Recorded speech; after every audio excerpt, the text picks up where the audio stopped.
এ যেন কেঁচো খুঁড়তে কেউটে উঠে এলো ইন্দাস পুলিশের হাতে। একটি বাইক চুরির তদন্তে নেমে চুরি হওয়া 14টি বাইক আটক করা হয়েছে। গ্রেপ্তার আন্তঃজেলা বাইক চুরির চক্রের পান্ডা সহ 3। সোমবার আনুমানিক দুপুর 1টা নাগাদ সাংবাদিক সম্মেলন করলেন বিষ্ণুপুরের এসডিপিও ইন্দাস থানায় সাংবাদিক সম্মেলন করে জানালেন বিষ্ণুপুরের এসডিপিও, কেঁচো খুঁড়তে গিয়ে এবার কেউটে উঠে এলো পুলিশের হাতে। ফের বাইক চুরির তদন্তে বড়সড় সাফল্য পেল বাঁকুড়া জেলা পুলিশ তথা ইন্দাস থানা পুলিশ। গত 23শে জুলাই বাঁকুড়া ইন্দাস থানার রোল গ্রামে এক বাসিন্দার বাড়ি থেকে চুরি যাওয়া একটি বাইককে লিখিত অভিযোগে পেতেই ঘটনার তদন্ত নামে পুলিশ। 23শে জুলাই ইন্দাস থানায় লিখিত অভিযোগ করে ওই ব্যক্তি। সিসিটিভি ক্যামেরার ছবি ও বিভিন্ন সূত্রের খবরে পরের দিন পূর্ব বর্ধমানের মেমারি এলাকা থেকে সজল মণ্ডল নামের এক ব্যক্তিকে গ্রেপ্তার করে। এবার তাকেই গ্রেপ্তার করার পর রিমান্ডে নেওয়ার পর একের পর এক বাইক উদ্ধার হয় ও গ্রেপ্তার করা হয় আরও মোট 3 জন গ্রেপ্তার হয় এই ঘটনায়। মূল পান্ডা সহ 3 জনাকে গ্রেপ্তার করেছে এমনটাই জানাচ্ছে পুলিশ। এদিন সাংবাদিক সম্মেলন করে বিষ্ণুপুরের এসডিপিও কি জানালেন, কি ঘটনা ঘটেছিল, কিভাবে এই প্রক্রিয়া সম্পূর্ণ হলো, বিস্তারিত তিনি শোনাবো তার সাংবাদিক সম্মেলন।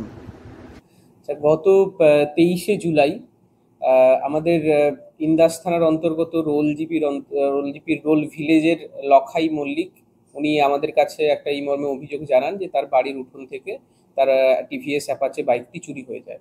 তো তদন্তে ইন্দাস পিএস নামে এবং একটা স্পেসিফিক কেস লজ করা হয় এটার এগেনস্টে। Indas PS case number 144/24।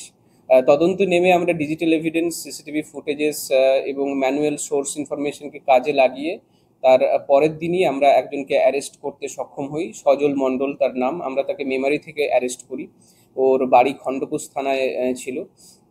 তো সজলকে আমরা তার পরের দিন রিমান্ডে নিই। পুলিশ রিমান্ডে 6 দিনের পুলিশ রিমান্ড গ্রান্ট হয় মহামান্য বিষ্ণুপুর আদালত থেকে, এবং রিমান্ড পিরিয়ডে আমরা বেশ কয়েকটি বাইক রিকভার করি এবং জানতে পারি যে এই কাজে তার সহায়ক ছিল বিষ্ণু বলে ওই খণ্ডঘোষেরই আরেকজন ব্যক্তি।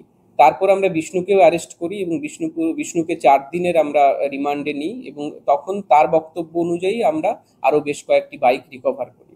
তারপরে ফাইনালি আমরা গতকাল রাত্রে আরেকজনকে অ্যারেস্ট করি যার নাম হচ্ছে সোমনাথকে অ্যারেস্ট করি এবং তার পজিশন থেকেও আমরা কিছু বাইক রিকভার করি।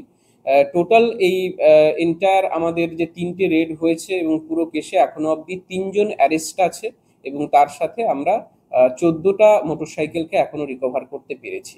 এদের মধ্যে বিষ্ণু যে আছে, সে বিষ্ণু মেনলি লকটাকে ব্রেক করার কাজ করত, এবং সোমনাথ যে আছে সে ফলস আমাদের যে নাম্বার প্লেটগুলো আছে সেই নাম্বার প্লেটগুলো মল্লিক বাজার থানা থেকে নিয়ে আসতো। আর এদের মেন কাজটা এই সজলের থ্রু দিয়ে, যাকে আমরা প্রথম অ্যারেস্ট করেছি সজল মণ্ডল, তার থ্রু দিয়েই ওই মাস্টার মাইন্ড ছিল, ওই এই পুরো গ্যাংটাকে অপারেট করতো। আগামী দিনেও রেড চলবে। আমরা আরো কিছু তথ্য পেয়েছি এবং যেসব জায়গা থেকে এরা ওই নাম্বার প্লেটগুলো করে নিয়ে আসতো সেই সব জায়গাগুলোকে আমরা আইডেন্টিফাই করছি। আশা করছি আরো কিছু অ্যারেস্ট এবং আরো কিছু আমরা মোটরসাইকেল রিকভারি দেখাতে পারবো।